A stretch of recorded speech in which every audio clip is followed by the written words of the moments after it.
will not be disappointed. I want to again thank our partners in making this presentation possible, the Community Media Center, sharing their considerable expertise to help us present and record this program. Ever since we started working together in May, they've been extremely professional, and it's been a joy to work with them. We also want to thank the Chamber of Commerce, particularly the Mike McMullen, for allowing us to use his office during today's program. We've muted everyone's audio for the speaker's presentation, but just to make sure there are no disruptions, please turn off your microphone and video. Both toggles are found in the left lower corner of your Zoom screen. And although some of you may be tired of listening to these instructions, I think we do have a few new callers today or new listeners today, and we recommend using the active speaker view.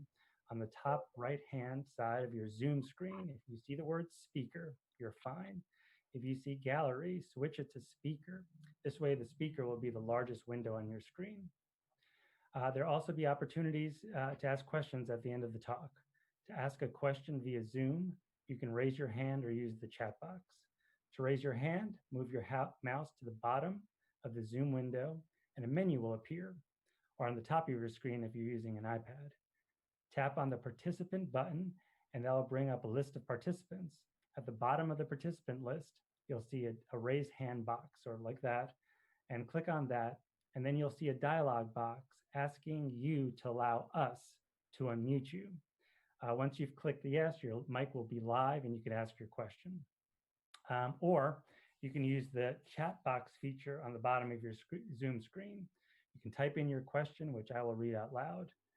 In chat, you can send a message to everyone, or you can use the pull-down menu to send a message to a single participant.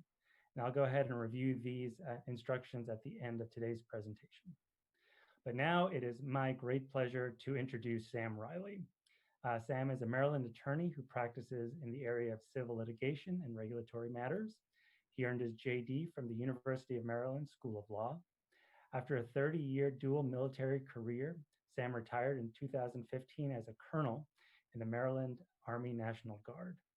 Sam serves as the president of the Union Mills Homestead Foundation and is an active member in several other historic organizations, including the historic Shriver Graveyard and the Historical Society of Carroll County. Sam is also an excellent writer, having recently written a piece for our Carroll History Journal on today's topic. So I'm happy to turn the presentation over to Sam Riley to talk about the history of the Baltimore-Reisterstown Turnpike. Take it away, Sam. Thank you, Steve, for the kind introduction. It is my pleasure to talk to you today about the Baltimore-Reisterstown Turnpike.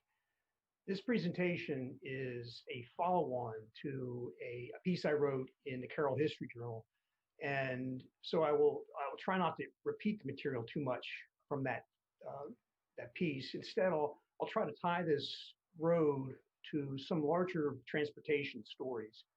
I'll try to give you some idea about the history of the Baltimore-Reisterstown Turnpike, its role in the larger context of American history, and some stories of some of the people involved as well. We all travel roads, and it is easy to take them for granted. We don't typically talk too much about them unless there's a pothole or a major traffic backup. When there is a problem with the roads, those problems have a dramatic impact on our lives. But transportation stories are, as important as they are, complex, and they involve many different aspects of our history. And this story is really no exception. So let me start by sharing with you my screen and giving you some background material on the road, and we'll start off today.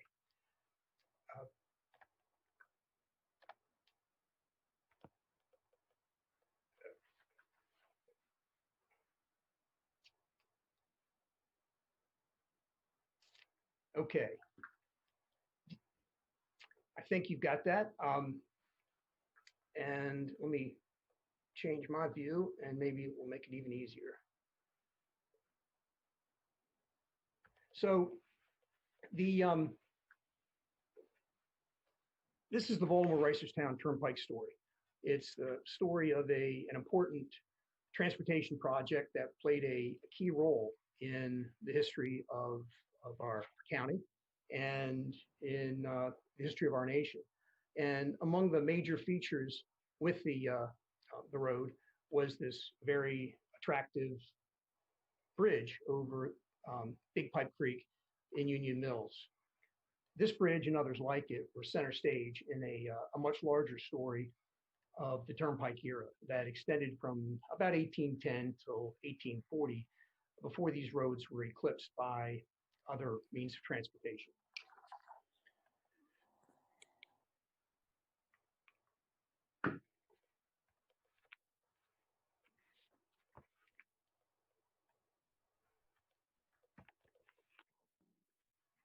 Excuse me as I try to get this to advance.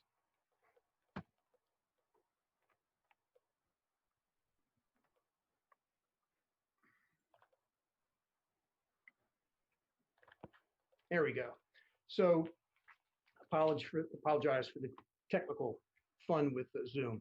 So I guess I owe an apology to all of you for slipping in some Latin, but the basic translation for this phrase is that all roads lead to Rome. It's a good slogan for this presentation, as many of the roads that we're going to be talking about are like spokes in a wheel that led out from the center of the city of Baltimore. And a similar thing was experienced with other cities around the nation as turnpikes developed. For instance, Philadelphia has a similar series of roads that went out from the center of the city to outlying areas. But this phrase also has some larger significance to the presentation. Historian Herbert Baxter Adams once wrote that all lines of our public policy lead back to George Washington, just as all roads lead to Rome. And that could not be more true here, because really, in many ways, this presentation is a follow-on to the presentation that Bert Kummerow made in January of this year when he spoke to us for Carroll County's birthday celebration. That presentation was all about George Washington and his involvement in Western Maryland and his involvement with some very early transportation projects. And in many ways, that sets the important background for what we're going to talk about today. So with that background, let's go forward in time to present day. So since we use these roads so often, all of us are driving across the roads probably every day of our lives. Most of us who are from Carroll County are familiar with the road network in and around Westminster, Maryland. And it's probably helpful to start out with a discussion of this area.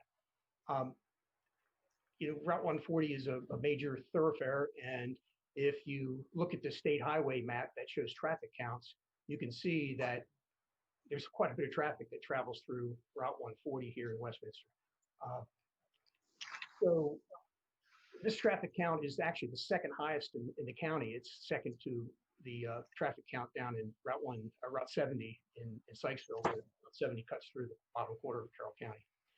But as I'm sure most of you are aware, Route 140 is a bypass. It was built in the 1950s to bypass downtown Westminster, the old Westminster Pike.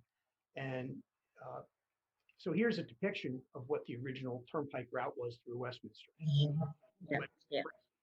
Right down through Westminster, and had a forked off at Pennsylvania Avenue going out towards Union Mills. I don't know how to make it any quieter.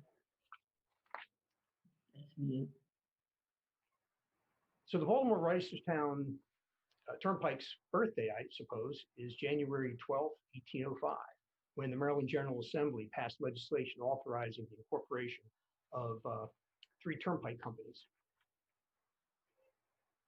This is the legislation that was passed January 12th, 1805, and it authorized the construction of 3 roads that became known as the Frederick, Reisterstown, and York roads. I should note that these roads came about because Maryland roads at the turn of the 19th century, the late 1700s, were pretty bad.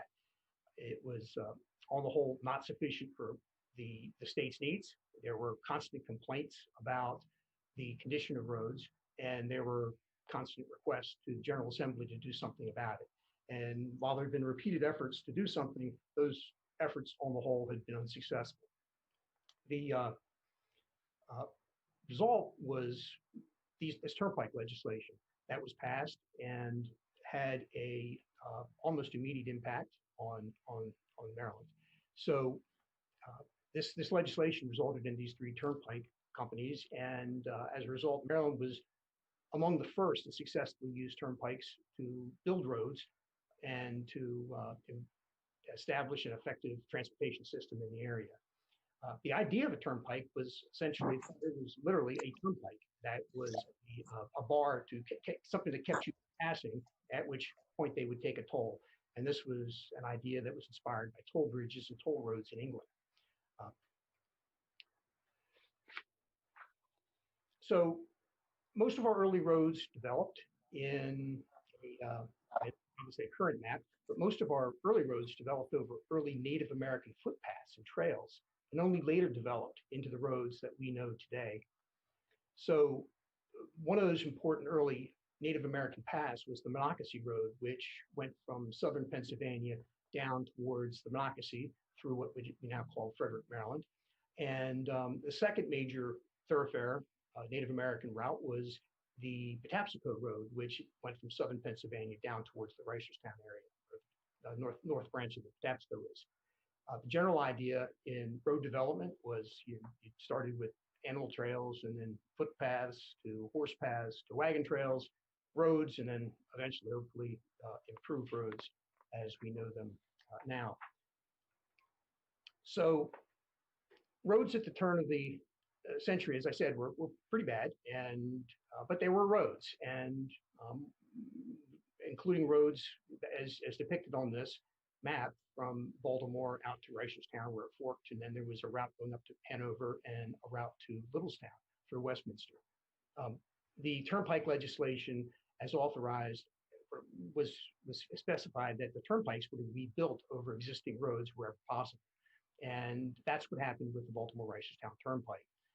Construction started soon after the road was authorized, and the superintendent of construction for the Baltimore-Reisterstown Turnpike was David Shriver, Jr., who was one of the partners out at Union Mills and who left that complex, moved it to Westminster, and then became the superintendent of construction for this road.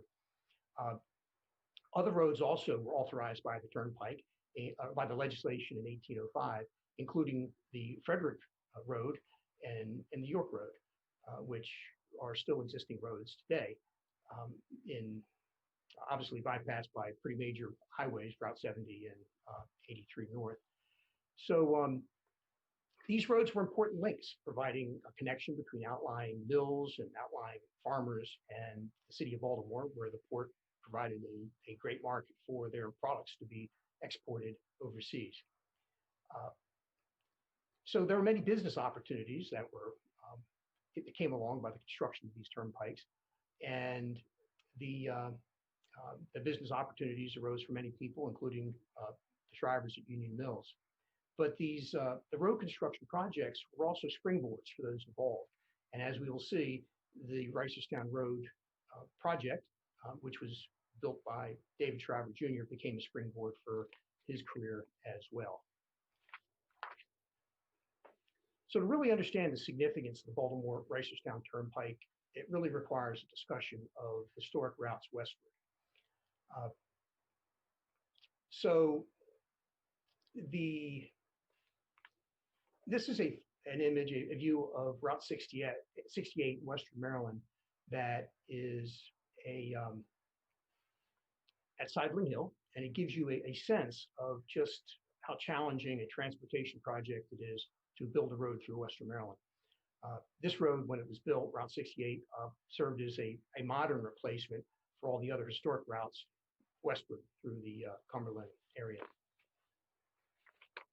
As you travel along Route 70, going west towards Route 68, you see this sign, which is actually pretty helpful on the part of the State Highway Administration, because it lets us know right off the bat that Route 68 serves as an alternate route westward in addition to Route 70.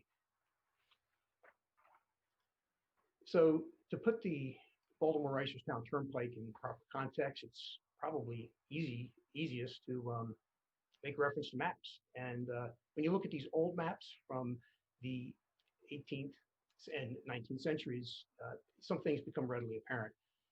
This 1754 map is particularly instructive. It shows the perspective of those who inhabited English colonies at the time. And the idea being that there was a significant barrier between those colonies and points westward. That barrier, of course, the Appalachian Mountains. Directly to the west of Virginia and Maryland and Pennsylvania was the Ohio River. And in between lay these mountains.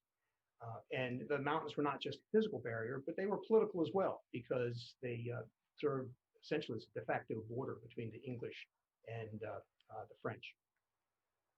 Of course, that all changed as a result of the French and Indian War. This John Wallace 1783 map of the newly formed United States of America, again, just shows how much of a barrier the mountains were to westward trade and transportation, for expansion, for that matter. One thing that is striking, though, when you look at these old maps is just how pronounced the waterways are. And certainly before roads were improved or existed even, water was an easy and natural path for transportation.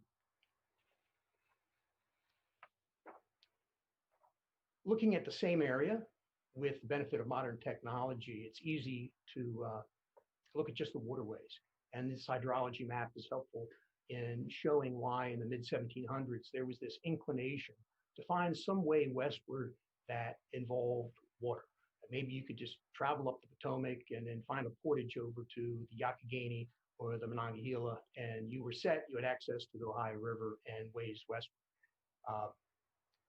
And you look at this map, you can see that the headwaters of the Youghiogheny and the Potomac are literally intertwined in western Maryland. So close and yet so far. It's not quite as easy as it might look on the map. In fact, if you overlay, with the benefits of modern technology, the terrain features over top the waterways, you can see that those mountains and ridges in western Maryland serve as a significant barrier to transportation.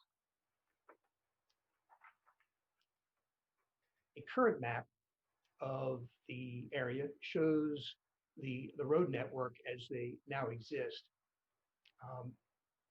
And heading westward, you can see Route 70 and 68 depicted on the map.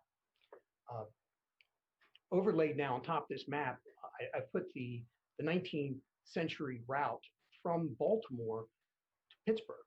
So if you were to travel in the early 1800s from Baltimore out to Pittsburgh, a natural route to have taken would be to go out through Reisterstown, Westminster, Union Mills onto Gettysburg, and there you would meet up with roads west to Pittsburgh. And so this was a natural route to the west in the early 1800s. And then a second route westward would be out across the Frederick Road through Hagerstown and Boonesboro, Hagerstown, Cumberland, on through the National Road to Wheeling, West Virginia. These two roads westward really competed for the bulk of the east-west traffic in the mid-Atlantic area from the beginning of the Turnpike area on until the Baltimore and Ohio Railroad reached Wheeling, West Virginia in 1853. So this is where George Washington comes in. And, we all know about George Washington crossing rivers, but not many people know about George Washington crossing the Allegheny River as depicted in this Carl Brockman painting that was done for the Federal Highway Administration. But really any discussion of roads westward has to go back to George Washington. And this image, this painting depicts the trip to Major George Washington, then 21 years old, took to meet with the French, take a message from the governor of Pennsylvania with an ultimatum, basically telling the French to get out of the Ohio River Valley. This trip was particularly perilous for George Washington because during the course of the crossing of the Allegheny River, he had to abandon the raft and nearly died due to exposure to icy waters. It's worth noting that George Washington's early success in Western Maryland was not particularly remarkable. The ultimatum he carried out to the French was, you look at the wording and you're not surprised by the result, but it basically read that the lands upon the River Ohio in the western parts of the colony of Virginia are so notoriously known to be the property of the Crown of Great Britain that it is a matter of equal concern and surprise for me to hear that a body of French forces are erecting fortresses and making settlements upon that river within His Majesty's dominions. The ultimatum continued that the French were in open violation of the law of nations and the treaties now existing between the two crowns. And I must desire you to acquaint me by whose authority and instructions you have lately marched from Canada with an armed force and invaded the King of Great Britain's territories. So, as you might imagine, it was a expected response from the French. Hey, Sam, this is Yes. Brandy. I'm just jumping in. You have a window that is popping up over your PowerPoint, actually. I noticed that, and I was wondering what it was. I believe you just have to, I Googled it, you just have to close the window out and reopen it. Which window? Just stop sharing and then share it again, and it should go away. Okay, I can do that. Awesome. Thanks, Sam.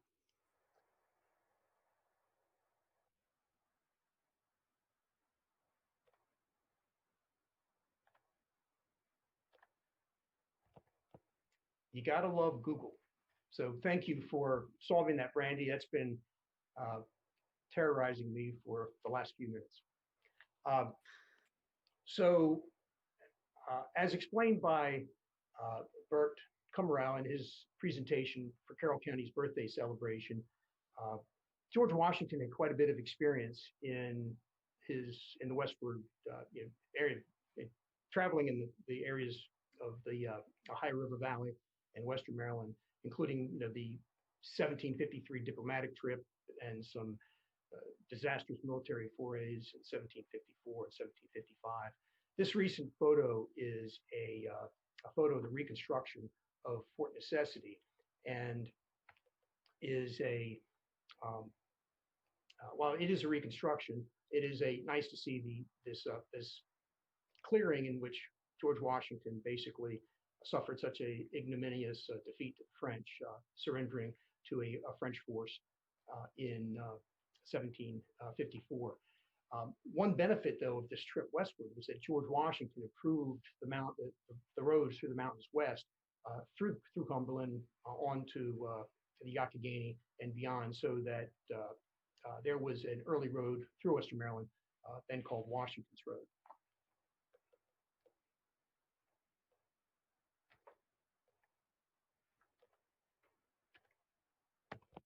There we go. So in 1755, the British then sent Major General Edward Braddock to get the French out of Fort Duquesne, which is now Pittsburgh. And of course, that outing did not go so well either.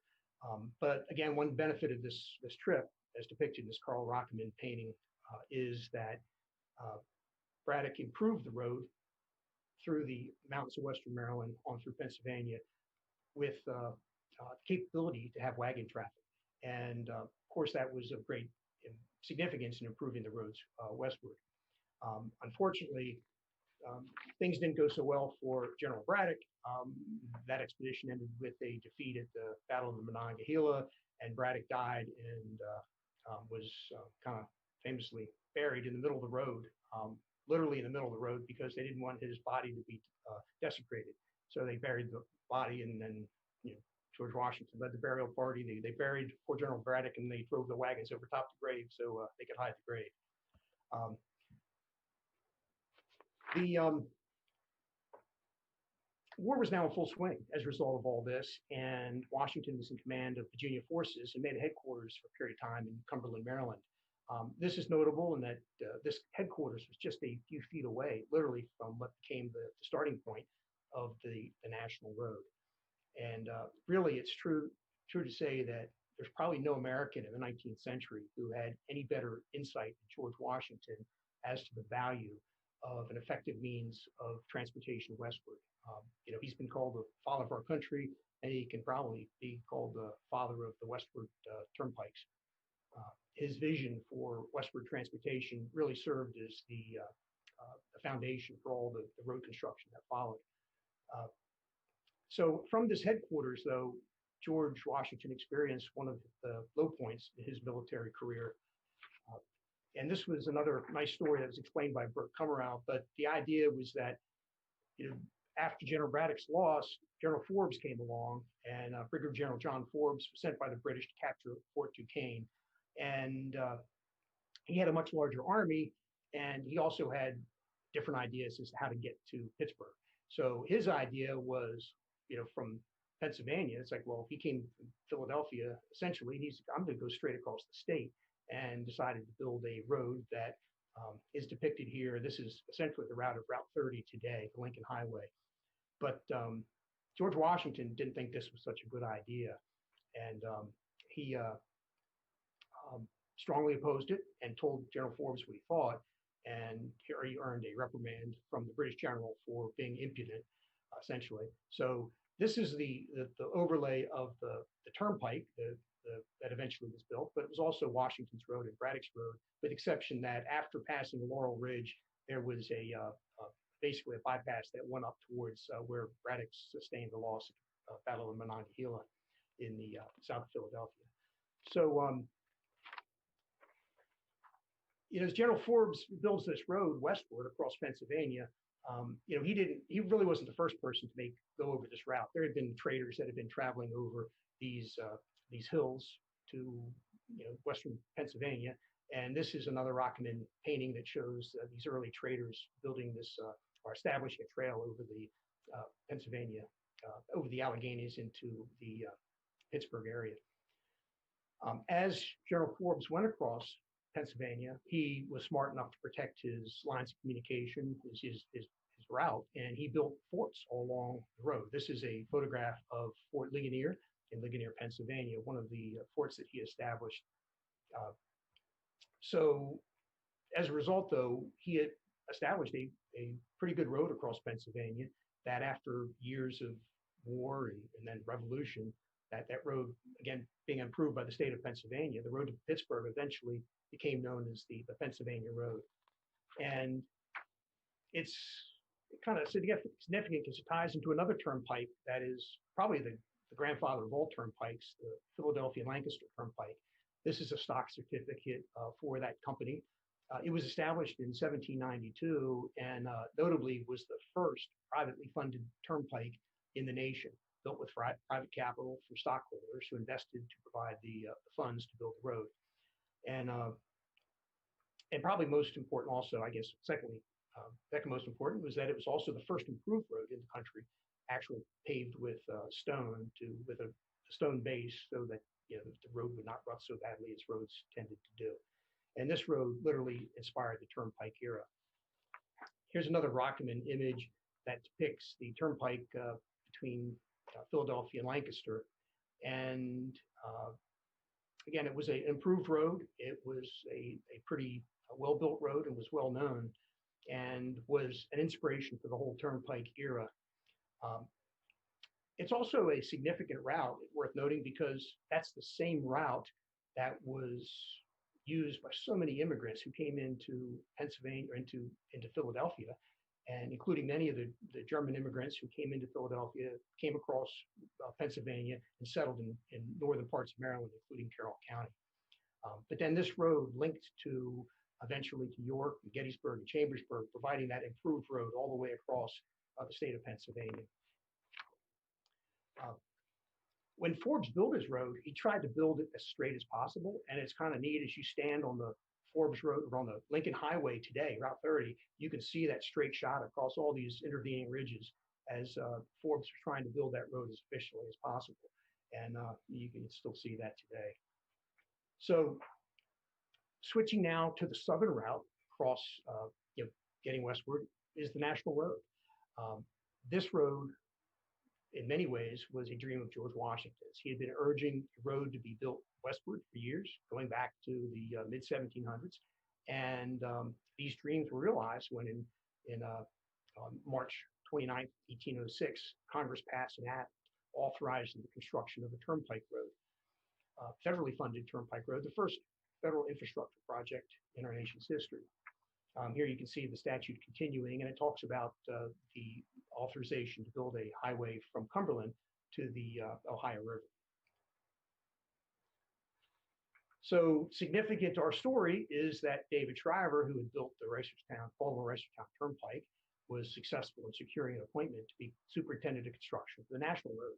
And here's a notice for essentially an RFP that David Shriver posted in Western Pennsylvania.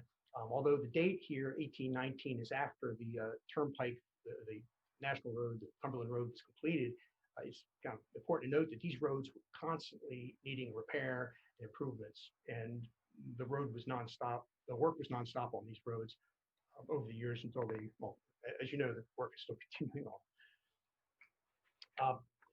One interesting note about the route westward to National Road is that I mentioned the Frederick Turnpike. That turnpike only went as far as Boonesboro, and so there was a gap between Boonesboro and Cumberland. So the National Road was completed in 1818. So from Cumberland all the way to Wheeling by 1818, there was a gap. And so there was a period of years, there really wasn't an improved road between Boonesboro and Cumberland. And that was solved when a new turnpike company was set up, actually funded by banks. But the Boonesboro Turnpike was built, and it was finished by 1824. This is another Rockman image painting, but it is significant also in that this road, the Boonesboro Turnpike, was really the first macadamized road in the country, using a process that was invented by a Scotsman by the name of John Macadam. And so the word macadam that we use today has to do with that gentleman, and this was the first example of it being used in the United States. So from 1824, when the Boonesboro Turnpike was completed, until 1853, when the B&O got to Wheeling, the National Road provided this uninterrupted, improved road all the way from Baltimore through to Wheeling, West Virginia, and it was jam-packed with traffic. You can see all the different types of vehicles as depicted in this painting. So then the question is, what are the ties to Union Mills to all this? That's a part of this conversation that generated a lot of interest from my piece that was in the Carroll History Journal. So this is an excellent 1794 Dennis Griffith map of the state of Maryland, and it's instructive. You can see the main road between Westminster and Petersburg, and that road went by Groff's Mill and Erb's Tavern up to Petersburg. Petersburg is modern day Littlestown. So what's interesting is if you look here, you see that here's Banker's Mill. There's no road depicted by Banker's Mill in 1794. And so you have to ask yourself, and by the way, Banker's Mill was eventually purchased by the Shrivers and became what we now know as Union Mills. So how did Union Mills become a Crossroads community, the successful mill and Crossroads community that we know today? Well, it started with some legislation, and this particular mill, Banker's Mill, was a concern, was a focus of the Shriver family going back to at least 1795. This is some proceedings from the House of Delegates, the state of Maryland, in 1795. David Shriver Sr. was in the House of Delegates and brought to the House of Delegates two bills relating to improvements at Banker's Mill, one for a road and one for a bridge at Great Pipe Creek, Big Pipe Creek. And that resulted in legislation that was passed. So this legislation was for a road by Banker's Mill to help bring produce to market, and it talks about a road being built from basically connecting Banker's Mill to Hanover. Notably in this legislation was David Shriver Jr. was one of the commissioners for the construction of this mill. Again, ask yourself, why are the Shrivers so interested in Banker's Mill in 1795? They didn't own it in 1795. Well, the guy who owned the mill had died, and it was owned by the Banker family, and so that estate was being administered. The Shrivers were well aware that property was going to be coming up for sale, and they were very interested in the property. It was going to be a great investment opportunity. So it was. And in 1797, the Shrivers purchased the property, and they built a substantial brick mill at Union Mills, and that's the mill that's still standing today. This is some legislation that was passed in 1801, and so from the very beginning, when the Shrivers had control of this property, they were lobbying for better roads by the mill. And this particular legislation is one of those efforts. It was legislation passed that year for a road from Hanover to Westminster. This particular legislation became a major topic I addressed in my piece that talked about some of the extreme vitriol that appeared in the local papers. The Federalists were incensed by this particular road. It was called Mr. Shriver's Road Law by the press, by the Federalist press, and the road was considered unjust and iniquitous because it essentially moved the mill or the road from Herb's Mill, would have been for years, to benefit the Shriver. So, Brandy, I guess when I get that alert again, I got to do something, but it went away. Well, here it comes. So if you give me a moment, I will stop sharing for a moment.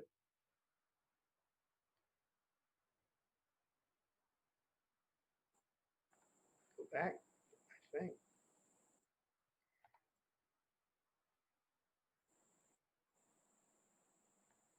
Yeah, if you share again, you should be okay. Do you have the application open twice on your computer? I don't think so. But we will go back and see if that solves it. So I apologize for all the Zoom technology. So the result, though, from these two legislative efforts is depicted pretty well in this map. This is the 1808 Varley map of Frederick County, and it's very helpful for understanding the development of the roads around Union Mills. I will tell you in advance, the little yellow line is over a road that no longer exists. All the other roads are generally in existence. And to make this a little bit more understandable, I'll put in some blue to show you Big Pike Creek to make it clear to you. And also, if I can get my cursor up here, this is Groff's Mill, which we believe is Arter's Mill today. This is Herb's Mill, and this is the Shriver Mill, Union Mills, to give you a sense of where these mills are located. So if you were interested in going from Westminster to Littlestown, Petersburg in those days, you would travel up what we now call Route 140 by the airport.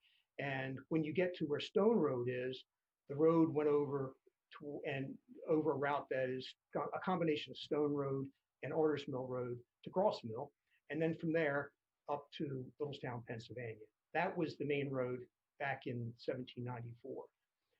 When you piece together the legislation that was passed in 1795 and 1801 and all the road projects, you realize that what happened is first there was a road built to connect Westminster up to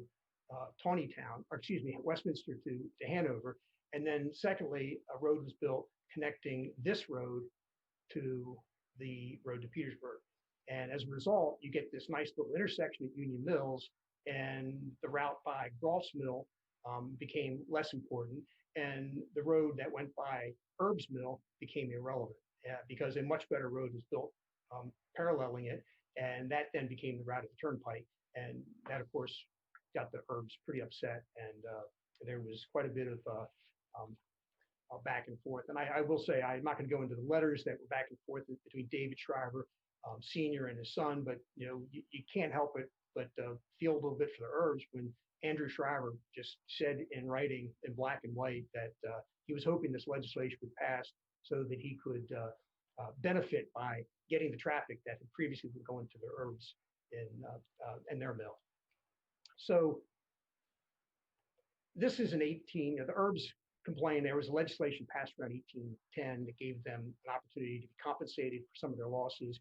And then in 1834, a new road was built by Herb's Mill, which is now Merkle Road today. And this is a plat showing the construction of that road in 1834. And then this is the 1877 map that shows the intersection of all the roads in Union Mills, making it the Crossroads community that it was. And you can see all the industry that developed around there, the grist mill, the sawmill, the tannery, and the B.F. Shriver and Sons cannery that were at Union Mills. The Shrivers' involvement with the road did not just have to do with its construction, but also with ownership. Andrew Shriver was one of the stockholders of the Reisterstown Road Company, and you can see he owned 33 shares. He wasn't the largest shareholder, but he was certainly an owner of stock in the company. So another interesting story relates to the appointment of David Shriver to become the superintendent of construction for the National Road. And the letters are fascinating to read. This is a letter that David Shriver Jr. wrote to his brother in 1811, in early 1811. Andrew Shriver was in Washington, D.C. and wants his brother to come visit. And Andrew is told by David, he says, it's impossible for me to get to Washington. His wife has had this horrible incident where her face has been burned when she had an epileptic fit and fell against a hot stove. But he says, even so, what purpose would it answer if I were to go? He says, if they have a mind to appoint me, they can do so. If otherwise, they may let it go. Let it alone. And he goes on, you will act as you please. I conceive it as much in their interest as mine, and I'll be damned if I beg for it, nor will I serve them for less than what I told Mr. Gallatin. Now, by the way, Mr. Gallatin is the Secretary of the Treasury, a member of the President's Cabinet. I do not view the appointment so desirable as my friends do. So this somewhat reluctant road superintendent wasn't about to beg for this appointment. It's obvious he was not as enthused about the job as his brother was. Interesting is a letter that was written subsequent to this, a few days later, a week or so later, by Andrew Shriver, now in Baltimore, to his wife. And so Andrew is writing to his dear Betsy, his wife, and he says, first of all, he's going to be meeting David on Friday next when David comes down to a meeting of the board. That would be the board of the Reisterstown Turnpike. And he also interestingly describes the condition of the roads between Frederick and Washington, which he says are, the trip was intolerable. None of the roads are paved, and mud is up to the axle tree every step. Traveling in a market wagon is quite as expeditious and far more comfortable. But then he continues on, and this is an interesting piece of this letter. He said he had stayed in Washington much longer than he intended on account of David's business. I have got intimately acquainted with all the heads of the departments and all the leading Republican members in both houses of Congress. I have seen the president several times and was at Madam Madison's to tea. So it's obvious that Andrew Shriver has pulled out all the stops for his brother with the meetings at the highest level of the federal government. So what's interesting in follow on to this exchange and the reluctant road superintendent is this letter that was written on May 13th, 1811, from David Shriver Jr. to his brother. And you can see his signature off to the right, signed, I am affectionately your brother, David Shriver Jr. But in this letter, this is almost remarkable if you think about it. He's already in Cumberland by May of 1811, and he's already complaining. He writes this letter.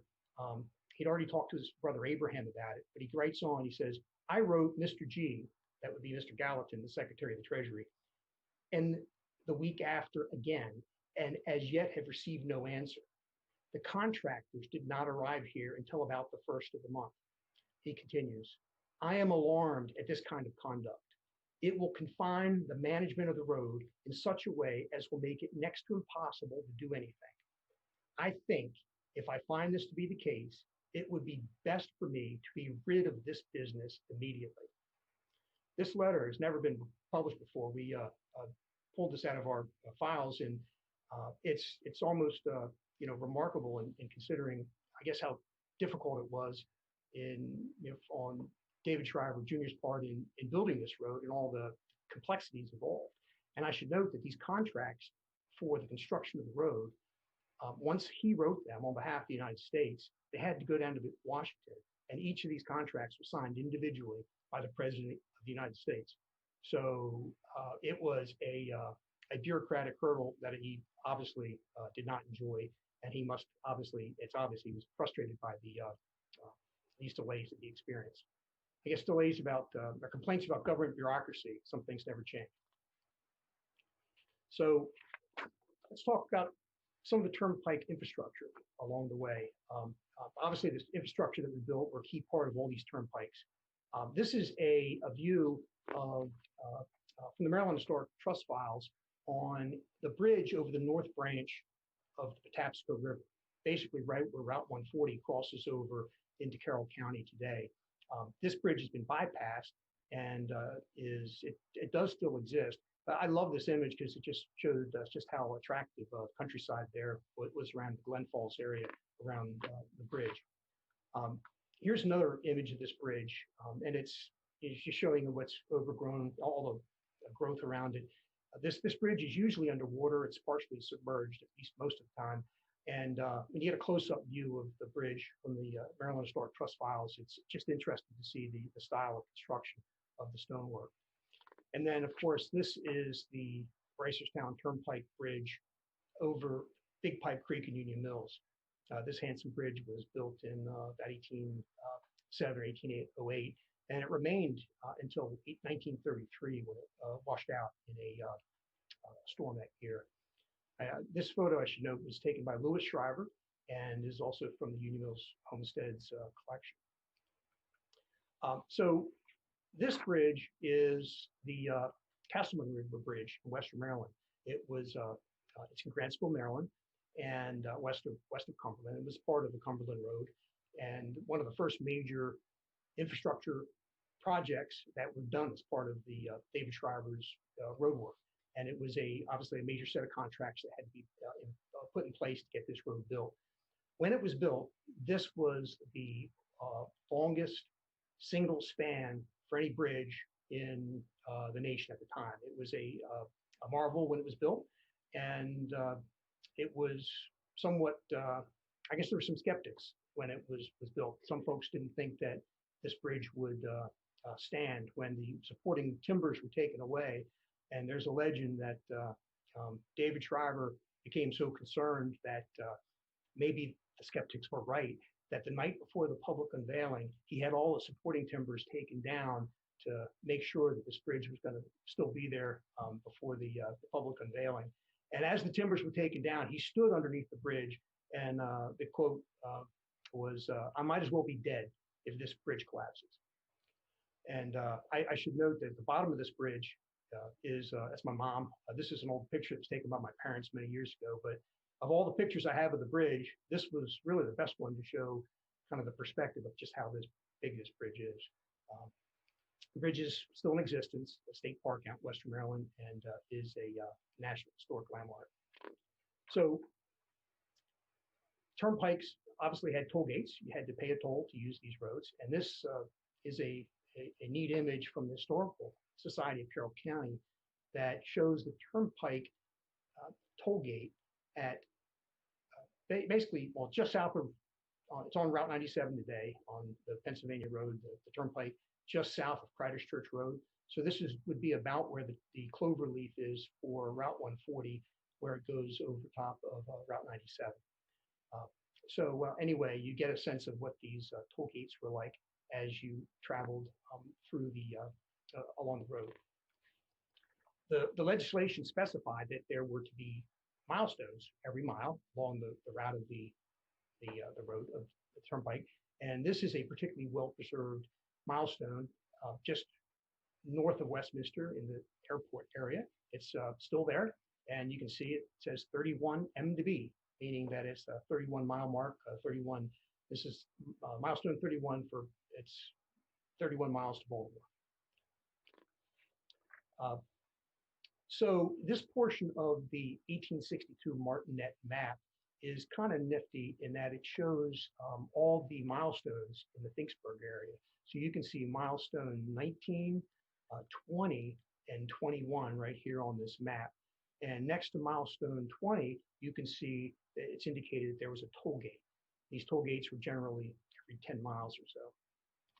And then here's another image of the Finksburg area this is from the 1877 atlas, and it shows in a little bit more detail the actual property lots there in Finksburg, and it shows where the toll house was. And that structure was in existence until fairly recently, and you see it right there in the map. And then here is an image that was taken by, this photo was taken by George and Ann Horvath in 2009 or so, and this was taken before this building was torn down. Bless their souls for capturing some photographs of this structure prior to it being demolished. If you've ever been to the Jiffy Mart in Finksburg, that parking lot is directly to the right of where this building once stood. So it would not be, you can't talk about Turnpike without talking about life on the Turnpike. And so one of the features, of course, was Conestoga wagons, which contained freight, essentially moving east and west across the road. And these heavy wagons were generally pulled by 6 horses or so, and were loaded up with goods, including barrels of flour and bacon and whiskey and other products that were being brought from western areas to the Port of Baltimore.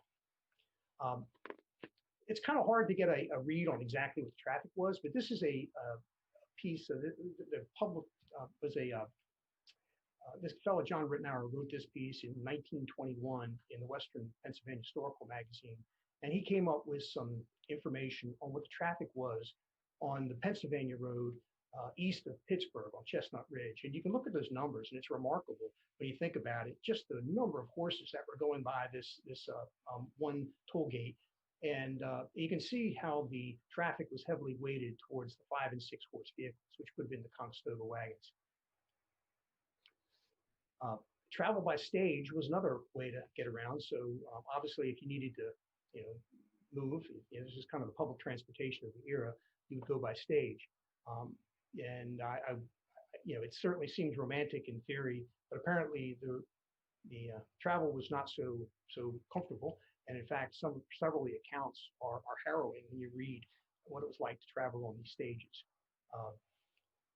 Charles Augustus Murray, in his travels in North America, said of these coaches, when taken, to be well shaken. The roads before the Turnpike existed were deplorable. But even after the turnpikes were built, there were always problems. Even today, we have potholes and road improvements that are necessary. The roads were always in need of repair, and accidents involving overturned coaches and the like were common. So here's a view of the Union Mills Homestead. And Andrew Shriver certainly was wise enough to know that not only was this new road going to benefit his mill, but he also could establish an inn or tavern, as they called it. So if you look at this structure, the portion of the building that's closest to you with this smaller entrance was built in about 1820. And this structure had grown from 4 rooms in 1797, and it rapidly increased in size over the years. But this 1820s addition with its separate entrance is likely a section that was built to accommodate the wayside inn traffic, the tavern traffic for overnight visitors. And that's what Andrew Shriver did. He had folks come in and he obviously fed them a meal and gave them a bed, and that was part of his business plan. It's interesting. You kind of wonder what it was like to spend a night in these roadside taverns. I have tried to get some personal accounts, and there are some very interesting ones. Not all of them are exactly in the Turnpike era. This is one that was written by John May of Boston, of his 2 journeys to the Ohio country. And it's interesting. When you look, though, at the route of his travel, he started in Boston, came down through New York and Philadelphia to Baltimore. And then from Baltimore, he traveled up through Maryland along the early version of the Pennsylvania Road. And if you look at how he recorded the different stages that he traveled, it's interesting. He describes an overnight in Little Winchester, 30 miles from Baltimore. And my take on this is that that's Westminster. And it's a good thing that Colonel May is not more precise, because his account of his night in Westminster or Little Winchester was not particularly favorable. He said that he lodged the night 30 miles from Baltimore. The accommodations were poor, the provisions worse.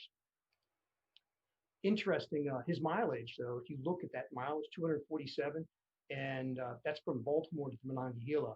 That's within 10 miles of what you can get off of Google Maps if you were to plug in a route from Baltimore through Westminster, Gettysburg, Chambersburg, Bedford, Ligonier to Pittsburgh today. A few other comments about Colonel May's narrative it's worth noting is that he said that after he left Little Winchester, he traveled through a beautiful country and well settled, the farmers appearing to understand their business and pleasant to deal with. The house is cheaply made of logs. Now and again, there are interspersed with handsome brick mills and houses. After dinner, we begin to ascend the south or Blue Mountain, which at a distance has a terrible appearance to a stranger, tired and worn by constant fatigue. But the nearer we approach, the less formidable it appears. So this is an early 20th century view of Union Mills. It gives you some sense of what a traveler might have experienced coming up to Union Mills in the prior century during the Turnpike era.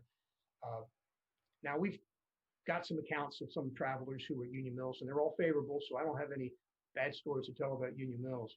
But it is interesting that there were some accounts of the Turnpike era that were pretty harrowing. So there's this gentleman named Morris Birkbeck, who is an English gentleman farmer. He traveled from England through Washington, D.C. to Pittsburgh in 1817. And he went up through Frederick to Chambersburg, and then Hagerstown to Chambersburg, and then across the Pennsylvania Road. And I have some of his accounts, which are pretty interesting. And here, I'll stop sharing my screen right now. This account by Mr. Birkbeck is kind of neat. You know, he says from Washington to Fredericktown in Maryland, 45 miles. The country is poor, rugged, and badly cultivated until we approach the latter, where the limestone first appears, and with it, an obvious improvement in soil and culture. Here begins a most beautiful district extending through Hagerstown to the Blue Ridge. And then he arrives not in Chambersburg, in McConnell's town. And he says, the road we have been traveling terminates at this place where it strikes the great turnpike from Philadelphia to Pittsburgh. And with the road ends the line of stages by which we have been traveling, a circumstance of which we knew nothing until our arrival, having entered ourselves as passengers at Georgetown for Pittsburgh, by the Pittsburgh stage, as it professed to be. We learned that the stages which pass daily from Philadelphia and Baltimore are generally full, and that there are many persons waiting at Baltimore for places. No vehicles of any kind are to be hired, and here we must stay or walk. The latter we prefer, accepting the alternative most cheerfully after the dreadful shaking of the last 100 miles by stage. And he continues, we now fairly turn our backs on the old world and find ourselves in a very stream of emigration. Old America seems to be breaking up and moving westward. We are seldom out of sight as we travel on this grand track towards the Ohio, of family groups behind and before us. And then he says, this is the land of plenty, and we are proceeding to a land of abundance, as is proved by the noble droves of oxen we meet on their way from the Western country. And then from the summit of the Alleghenies, he writes, they are a migrating people, and even when in prosperous circumstances, can contemplate a change of situation, which under our old establishments and fixed habits, none but the most enterprising could venture upon when urged by adversity. And then he says, to give an idea of the internal movements of this vast hive, about 12,000 wagons passed between Baltimore and Philadelphia and this place last year, with from 4 to 6 horses, carrying from 35 to 40 hundredweight. And then regarding the accommodations, he says, the taverns in the great towns east of the mountains, which lay in our route, afford nothing in the least corresponding with our habits and notions of convenient accommodation. The only similarity is the expense. He says, at these places, all is performed in the gregarious plan. Everything is in public by day and by night. For even at night, in an American inn affords no privacy. Whatever may be the number of guests, they must receive their entertainment en masse, and they must sleep en masse. 3 times a day, the great bell rings, and 100 persons collect from all quarters to eat a hurried meal composed of almost as many dishes. And then he says, soon after this last meal, you assemble once more in a room crowded with beds, something like the wards of a hospital. And after undressing in public, you are fortunate if you escape a partner in your bed, in addition to the myriad of bugs which you need not hope to escape. But the horrors of the kitchen from whence issue these shoals of dishes, how shall I describe, though I have witnessed them? It is a dark city hole where the idea of cleanliness never entered. So that's the description of travel westward, which kind of gives you some sense of what you might experience in those days. So let me conclude by, if I can get my PowerPoint to advance. Maybe I did have it open twice.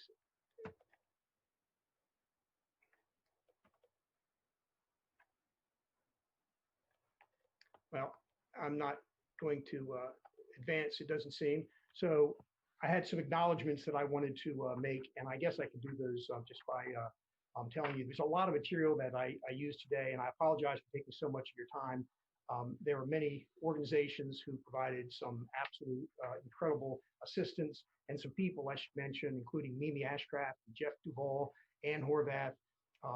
There was materials from the Federal Highway Administration, the organizations I've already mentioned, also the Library of Congress, the Maryland Historical Society, the Maryland Historical Trust, and the United States Geological Survey. So I guess the conclusion then would be to tell you this. The Baltimore-Reisterstown Turnpike story, it's really a gift that keeps on giving. There are endless stories, as you can tell from how much time I took today.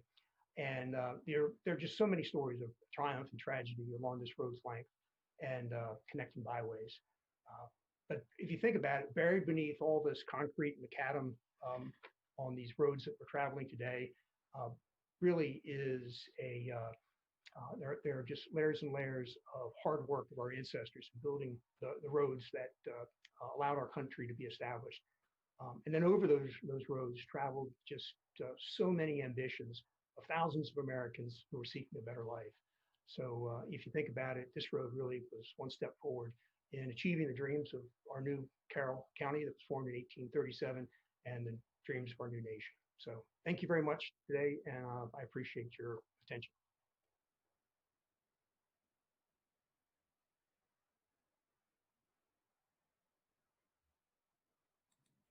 Thank you very much, Sam. Thank you, Sam. That was great. I love the pictures and the slides. So that was excellent presentation. Thank you so much. I hope everyone enjoyed it. We do have time for questions, even though it's a little bit after 1. We're going to do some questions. So, to raise your hand, move your mouse to the bottom of the Zoom window and a menu will appear. Tap on the participant button and that'll bring up a list of participants. At the bottom of the participant list, you will see a raise hand little sign, and click on that and you'll see a dialog box asking you to allow us to unmute you, approve, and your mic will be unmuted so that we can so you can ask a question. Also, you could use the chat box feature on the bottom of your Zoom screen to type in your question, which I will read out loud. So if we do have any questions, please use the chat or the participant option. The raise hand option, I'm sorry.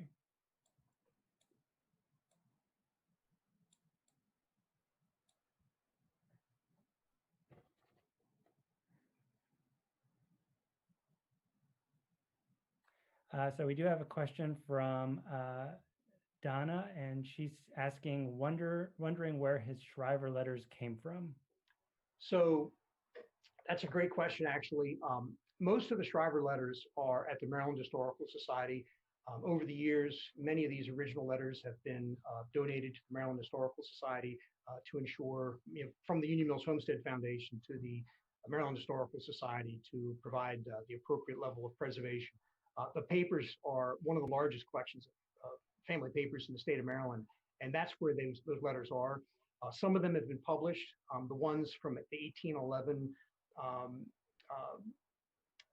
appointment communications back in a trip to Washington, D.C. Those were published in the Maryland Historical Magazine several times. I think in 1940 there was a piece that was published, including those particular ones. And then the most recent one, that one from from Cumberland in 1811, that actually is a recent donation that just came back to the organization from a descendant, a Shriver descendant, who had some papers in their collection, in their possession, and they donated them back to the Union Mills Homestead.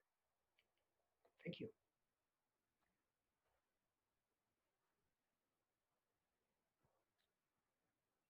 Any other questions? Here we go.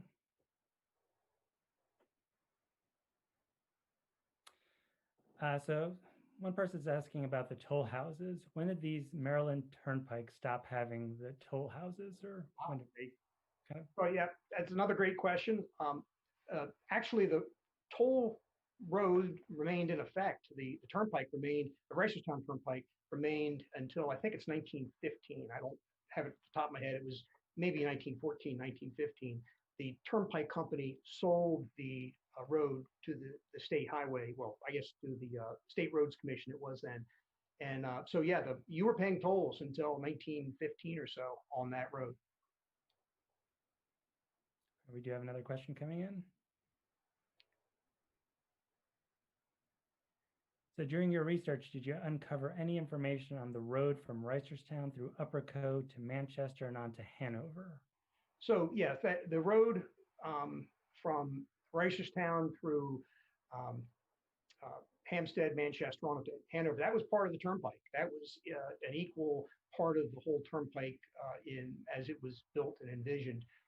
I did not focus any of my detailed research on that portion of it simply because, oh my Lord, the stories are endless. So I encourage one of you to take that research project. I'm sure there are many, many wonderful stories to tell along that route too. Another question from Donna. Have you seen other papers from other area mills around, like Bachman's Mill or Rupp's Mill?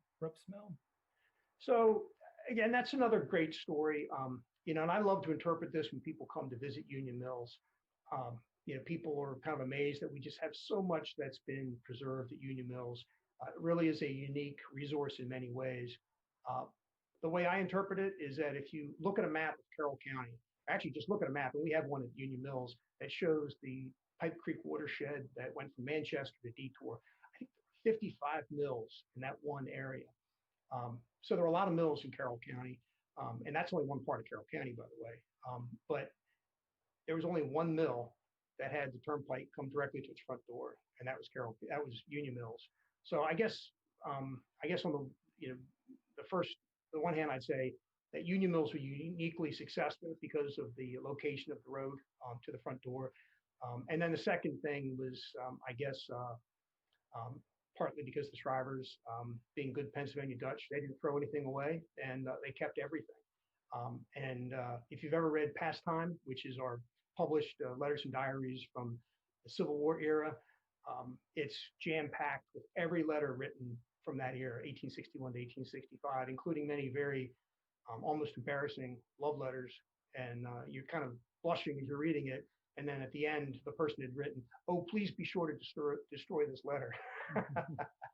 So we're very lucky to have what we have. And so for a variety of reasons. All right, any other questions? All right, going once, going twice. Well, thank you so much, Sam, for the great presentation. This was absolutely fabulous. Thank you for your time, and we really appreciate it. Thank you so much. Thank you. I'm going to jump really quick to some Historical Society announcemements. On Thursday, August 20th at 7 p.m., Master Gardener Dave Flora will be speaking about native plants and the advantages of using native plants in your gardens. If you haven't registered yet, go to our website at on our events page, and you'll find it, and you will be able to register there. On September 11th at 6 p.m., we'll be hosting our second annual Bluegrass at the Barn event. Sideline played for us last year and is coming back for an encore. They're a great band. This year, due to health concerns, we won't be serving food or beverages, but we hope to have bocce and bourbon again next year. But you're welcome to pack your own picnic and blanket and chair and plan for social distancing. This is a free event this year, but we still need you to RSVP, so please go to our website or call 410-848-6494 extension 200, and space is limited. On September 12th, we'll be hosting our first ever virtual gala in commemoration of the centennial passing of the 19th Amendment that granted women the right to vote in 1920. We have chosen the theme Breaking Barriers. So please join us for an hour of fantastic, fascinating interviews with local barrier breakers such as Joan Coley, Virginia Harrison, Leslie Simmons, Marjorie Alonis, and more. We have entertainment with the Eric Bird Trio, online trivia for prizes, and you can watch the gala on cable channel 1086 HD, streaming on our Facebook page and YouTube pages. And as most of you know, our gala is our most important fundraiser of the year. Your generosity is what keeps us able to offer these talks, school programs, maintain our historic buildings, and keep our collections safe and insured. Up to and during the gala, we'll be having live and silent auctions for vacation homes, a vintage Tag Heuer watch, original Richard Eichmann paintings, various gift cards, skeet shooting lessons, dinner prepared by Bernie Vogel of Jeannie Bird's Baking Company, and more. This will be accessible through our website that we're putting together now. So details will be coming soon, but the easiest way to register is through text. So if you don't think we have your cell phone number, please email it to us at info@hsccmd.org, because in a couple of weeks, we'll be sending out texts and emails with registration instructions for our online silent and live auctions.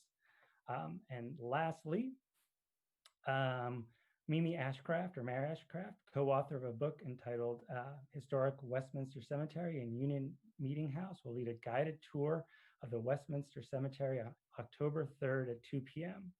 It's a cemetery with a fascinating past, and Mimi is an excellent local historian, a perfect combination.